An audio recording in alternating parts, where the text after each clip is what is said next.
the sweeping narrative of global conflict, etched in maps showing the rapid advance of armored divisions.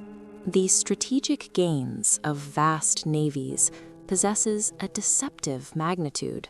History, often told from the vantage point of general headquarters and high command, tends to homogenize the immense human cost, reducing millions of distinct lives to mere statistics of engagement and casualty. But beneath the hardened shell of military chronology and geopolitical analysis lies the raw, chaotic experience of the individual. The solitary, desperate moments that define war, not as a chess match, but as a crisis of the spirit. The true history of the Second World War is measured not in territory gained or lost, but in the indelible psychological scars left upon those who bore witness to its intimate cruelties. We begin on the broken landscape of France shortly after the initial tidal wave of the Normandy invasion subsided, into the brutal, grinding reality of inland fighting.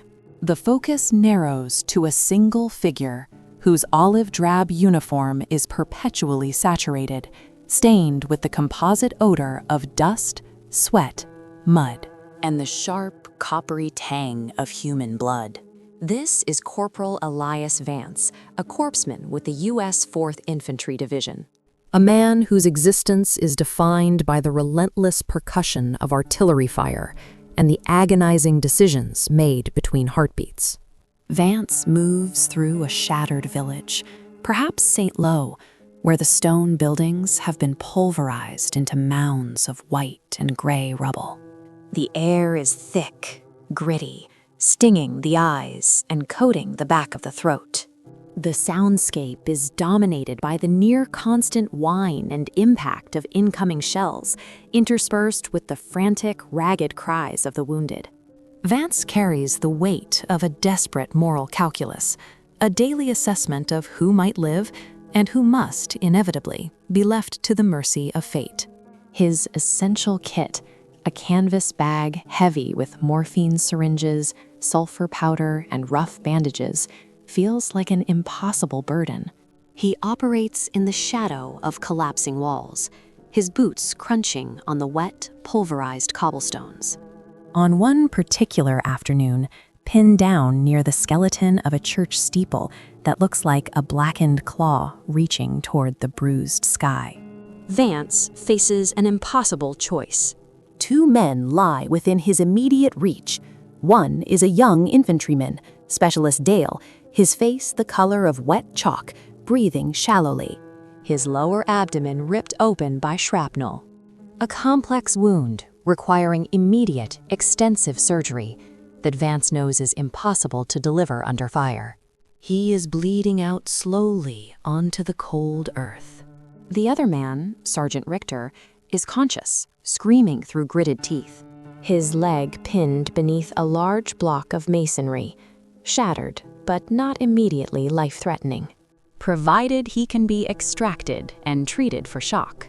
According to the doctrine of triage, Vance knows he must prioritize the one who has the greatest chance of survival, the one whose limited resources can secure a return to fighting, or at least a return home. Richter is screaming for his mother, his eyes wide and terrified. Dale is slipping away quietly, already half gone.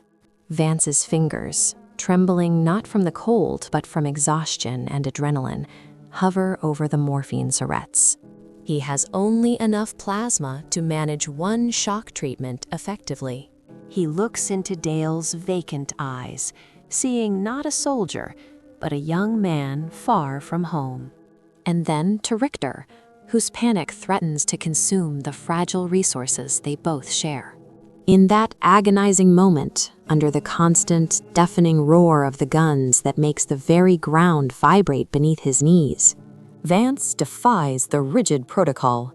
He commits his meager resources to Sergeant Richter, applying a hasty tourniquet and a dose of morphine, knowing that the extraction will take precious time and expose them both further. He administers a final, calming dose to the fading Specialist Dale, offering a silent apology, that only the dust-filled air receives. Vance's humanity, tested by fire, forced him to choose the life he could save now, even if it meant carrying the guilt of the life he had to let go, a weight far heavier than his medical bag. This quiet, instantaneous decision, repeated countless times across the front lines, is the war's truest measure. The chronicle shifts dramatically now, trading the deafening physical violence of the front for the subtle psychological terror of the European home front. The setting is occupied Paris, a city of shadows and watchful silence, where fear is not announced by artillery, but by the rhythmic, sharp clatter of German jackboots on wet pavement. Here, the struggle is subterranean, fought with quiet precision and immense personal courage. We focus on Élise Moreau, a resistance courier operating under the guise of an ordinary shopworker, moving information through the city's labyrinthine alleyways, the routes that snake around the grand boulevards. Élise's life is an endless performance of the mundane. She has mastered the art of moving slowly, deliberately, her expression set in the bored indifference of a citizen accustomed to occupation. Every turn, every glance, every moment of hesitation is a potential act of betrayal or capture. The cold air carries the smell of coal smoke and stale tobacco, overlaid occasionally by the metallic scent of cheap gasoline from Wehrmacht vehicles. Her task on this particular evening is to move encoded intelligence concerning troop movements from a safe house in the 14th arrondissement to a contact near the Seine. The message itself is microscopically small, rolled tight, and encased within the heart of an object so common, so essential to Parisian life, that it is virtually invisible. A common loaf of heavy, dark rye bread, la miche. The bread is real, sold from a legitimate bakery, its crust dark and firm, the weight dense and satisfying in her hands. She walks along the edges of the light cast by the occasional street lamp, hugging the stone walls, listening intently. The sound of the German patrol approaching, a group of 3 Feldgendarmerie, is chillingly precise. Their footsteps are not sloppy, they are measured, synchronized, announcing authority. The leather of their tall boots squeaks softly with each step, a sound that vibrates through the bone. As the patrol rounds the corner, Élise does not freeze. To freeze is to signal guilt. She pauses naturally, seeming to adjust the shawl around her neck, her breath held tight in her chest. She glances briefly at the soldiers, noting the polished sheen of their helmets and the impersonal, stern faces. One of the soldiers, a young man with sharp eyes, looks directly at her. His gaze lingers, not with suspicion, but with the casual scrutiny of power. Élise meets his eyes for the briefest acceptable second, then lowers her gaze to the loaf of bread she holds cradled in the crook of her arm. She treats the loaf of bread as if it were simply dinner for her family. The ingenuity of the concealment lies in the specific texture and odor. The heavy caraway scent of the rye bread masks any faint chemical odor from the paper or ink. To the touch, the slight, almost imperceptible density where the message is hidden feels like nothing more than a denser part of the dough. To a casual passerby, the dough feels normal. Had they searched her, they might have noticed the weight. But in that moment of passing, the bread was just a mundane necessity. The patrol moved on, their boots fading into the night air. Elise's shoulders slumped almost imperceptibly as the tension bled out of her, leaving her weak and faintly nauseous. The danger was not the explosion of a bomb, but the continuous, low-frequency hum of immediate, total exposure. This slow-burn terror required the heart-stopping precision of an artisan working in glass. Her life depended on that single, heavy loaf of rye bread, a silent courier moving through the shadows of oppression. From the claustrophobic alleys of Paris, we ascend into the crushing isolation of the upper atmosphere. This is miles above the blacked-out cities of England during the relentless onslaught of the Blitz. Here, the war is a solitary, technological confrontation fought against the physical limits of the human body and the relentless cold. We enter the cramped cockpit of a British night fighter, perhaps a Mosquito, flown by Flight Lieutenant Alistair Finch. He is suspended alone in the vast, icy expanse where the stars seem impossibly close and the Earth impossibly distant. The cockpit is a universe unto itself, humming with the vibration of the twin engines and smelling faintly of stale oxygen, heated oil, and sweat. The altitude is punishing. Despite the thick sheepskin lining of his flight suit, the cold seeps into Finch's extremities. The cold is stiffening his fingers on the yoke. The air outside is minus 40 degrees. The canopy glass is frosted over the edges, leaving only a small, clear viewing port directly ahead. His only companions are the glowing green dials of the instrument panel, altimeter, airspeed indicator, radio receiver. These dials are flickering like anxious eyes in the darkness. Finch's terror is not the sudden shock of a close explosion, but the profound existential loneliness of his task. He is searching for enemy bombers, navigating purely by radar and his own fragmented training. He is maneuvering a delicate machine that is prone to catastrophic failure. Below him, 80,000 feet of blackness separates him from the ground war. When he peers down through the haze, the scene below is a terrifying spectacle of controlled violence. The sweeping searchlights of the anti-aircraft batteries are slicing through the sky like colossal skeletal fingers, searching blindly for prey.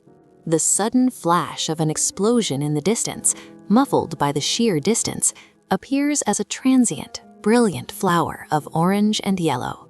The explosion is stark against the black velvet of the cityscape. The isolation amplifies every minute's sound within the cockpit, the static hiss in his earphones, the rapid ticking of the clock. Also amplified is the sound of his own heavy, regulated breathing in the oxygen mask. A pilot at this altitude is acutely aware of the machine's fragility. A single system failure means immediate, fatal exposure. This includes an oil pressure drop, a ruptured oxygen line, or the loss of heat. The radio crackles suddenly, cutting through the static with the clipped voice of ground control, vectoring him toward a target. The searchlights intensify their weaving patterns, concentrating on a single spot where a Heinkel or a Dornier is attempting to thread its way through the flak. Finch pushes the control column forward, feeling the sharp, clean bite of the cold air against the fuselage. In that moment, he is reduced to a pure function, a man, a machine, and the imperative to intercept. The vast silence of the upper atmosphere is his burden and his shield, a canvas for the terrifying beauty of war. This terrifying beauty is seen from the edge of space. It only reinforces the chilling realization. If he were hit, if he bailed out, he would fall through the void for long minutes. He would eventually hit the indolent soil far below, a tiny, forgotten speck in the immense theater of night. Our path descends sharply now, landing heavily in the relentless, frozen inferno of the Eastern Front. The conflict here was stripped of all pretense of chivalry or strategic distance. Soldiers are reduced to elemental figures, grappling with starvation, frostbite, and unending brutality. The stage is deep winter, the landscape a monochromatic study in white and steel gray. It is defined by snow that packs down hard and squeaks underfoot, and the pervasive, absolute cold that seems to absorb all sound. We follow Sergeant Dmitry Volkov, a Soviet scout, moving through a ruined stand of birch forest near a frozen river, a no man's land between the lines. This land is frequently swept by machine gun fire. Dmitri is bundled in a heavy quilted telogreika coat, caked with ice. His face is obscured by a thick scarf. Only his eyes and the rime of frost on his eyebrows visible. The temperature is low enough that exposed metal instantly adheres to skin. He is seeking observation points. Dmitri moves with the trained silence of someone who knows that noise means death in this brutally clear air. He finds him not in a trench or a foxhole, but slumped against the root of a shattered tree, a Wehrmacht grenadier. The German soldier is not dead from a wound, but is clearly finished, exhausted beyond comprehension. He is frozen stiff in his heavy gray greatcoat. His rifle, a Mauser K98, is resting muzzle down in the snow, the bolt frozen solid. The soldier's helmet has slipped back, revealing a young face, shockingly pale, bearded with a sheen of ice. He is shivering violently. His breath comes out in ragged, crystalline clouds that instantly dissipate into the frigid air. Dmitri, moving through his ingrained training, immediately levels his own Mosin Nagant rifle, the bayonet fixed. This is the enemy, the invader, the source of unimaginable suffering inflicted upon his homeland. Yet, in that chilling, silent standoff, the political and ideological barbed wire separating them temporarily dissolves. Dmitri looks at the grenadier and sees not a fascist or a monster, but a mirror reflecting his own physical degradation. The German soldier's eyes, dull and red-rimmed from exhaustion, meet Dmitri's. There is no challenge, no hatred, only a profound mutual recognition of shared, inescapable misery. The moment stretches, a pause outside of time, suspended in the bone-chilling silence. Dmitri notes the condition of the German's gloves, thin, worn leather, cracked and stiff, and the raw, chapped skin around his lips. The German, in turn, recognizes the exhaustion etched onto the Soviet scout's exposed face. They are two animals trapped by the same weather, the same indifferent, endless white landscape. Neither man moves. The tension is palpable, heavier than the cold air itself, yet strangely sterile.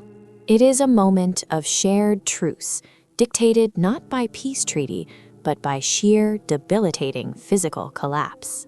They are both so close to the limit of human endurance that the immediate act of violence seems almost extraneous. Dmitri could easily shoot him. The German could attempt a desperate struggle. Instead, they simply hold the gaze, communicating the exhaustion of months of ceaseless, horrifying combat. Finally, the moment breaks, not with a sound, but with the painful, slow realization that they both have duties. The German soldier, with a great shuddering effort, manages to push himself slightly upright, bracing against the tree, his arms shaking. Dmitri, maintaining the distance and the deadly aim, slowly lowers his weapon just enough to signal that this temporary stasis cannot continue. With a guttural sound that might be a cough or a curse, the Soviet scout turns and begins to move away. Dmitri leaves the frozen grenadier exactly where he found him. The moral imperative to kill had been momentarily overridden by the imperative to simply survive and conserve energy. But the brutal return to duty was inevitable. Dmitri knew that the German would either freeze fully within the hour, or, if he recovered slightly, be the enemy again when they next crossed paths. The silent standoff was a testament to the fact that the human core, capable of brief, exhausted empathy, often survived the ideological veneer of war, only to be crushed again by its practical demands. The final, deeply resonant account takes place in the spring of 1945, amidst the celebratory chaos of victory. It focuses on a scene that forever severed the understanding of good and evil for those who witnessed it. This account centers not on a soldier performing a heroic deed, but on a hardened U.S. infantryman, Staff Sergeant Frank Miller. His division stumbled upon one of the horrific concentration camps in Germany. Miller was a veteran of the bloody hedgerows, accustomed to the sight of death, the explosive finality of combat death. He thought he knew the worst the world could offer. The scene of the liberation was not one of immediate cheering or dramatic rescue. It was defined by a profound, debilitating shock. As Miller and his squad cautiously approached the camp's entrance, the first sensation that struck them was not a visual one, but an olfactory assault. A thick, sickening, sweet smell of decay, burning flesh, and human excrement. This instantly overpowered the normal battlefield odors of smoke and gunpowder. Miller, leaning heavily on his M1 Garand rifle, a weapon that suddenly felt absurdly heavy and violent, stepped through the gates. The gates themselves, twisted black iron, felt cold and wrong beneath his gloved hand. He walked into a silence that was heavier and more chilling than any artillery barrage he had ever endured. The living skeletons in their striped uniforms, standing or shuffling listlessly, offered no loud cries of joy. They were too far gone for celebration. They were spectral figures, eyes sunken into their skulls. They moved with an unnatural slowness that spoke of years of physical and mental starvation. The true moment of horror came when Miller's gaze fixed on a specific scene, a pile of discarded shoes, massive beyond comprehension. This was next to a concrete structure that he quickly understood was not a shower room. The physical scale of the atrocities, the sheer industrial process of death, was the element that broke his seasoned military bearing. He had seen individual death, messy and chaotic, but this was organized, cold, mechanized extinction. He remembers looking down at his own combat boot, the heavy leather caked with the mud of 100 skirmishes, and then looking back at the faces of the survivors. He saw one man sitting against the electrified barbed wire fence, whose face was not registering sadness or joy, but only an empty, profound disbelief. The survivor was staring into nothingness, his eyes carrying a weight that Miller immediately recognized as far exceeding the stress of combat. Miller was overwhelmed by the crushing realization of an evil he had never conceived of. An evil that transcended the normal rules of warfare. This wasn't about territory or strategy. It was about the deliberate destruction of the human spirit. The shock was paralyzing. His own fear and adrenaline, honed by months of fighting, suddenly seemed trivial. He felt a profound sense of sickness, a contamination of the soul that he knew could never be washed away. His training, his mission, his very definition of war shattered in that instant. The soldier, who had prided himself on his hardening, found his vulnerability brutally exposed. He was forced to confront the abyss of human malice. And in doing so, he realized that the war had left an indelible internal scar far deeper than any shrapnel wound.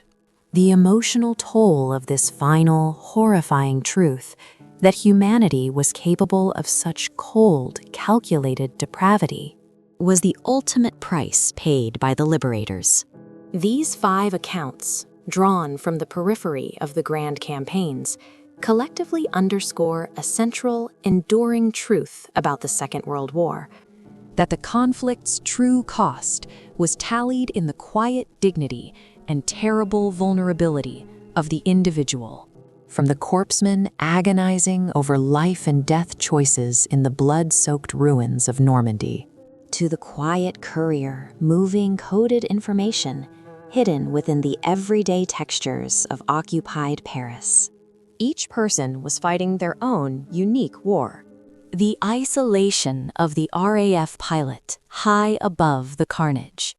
The exhausted, temporary truce between enemies in the crushing cold of the Eastern Front, and the profound, debilitating shock of witnessing organized evil, these are the moments that truly define the era.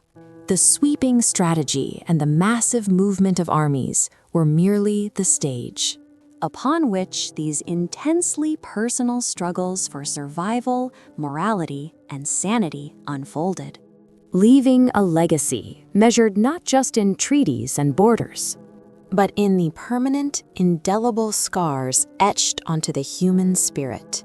The global conflict was ultimately an aggregate of 1 billion private tragedies, each revealing the raw nerve of humanity under imaginable pressure.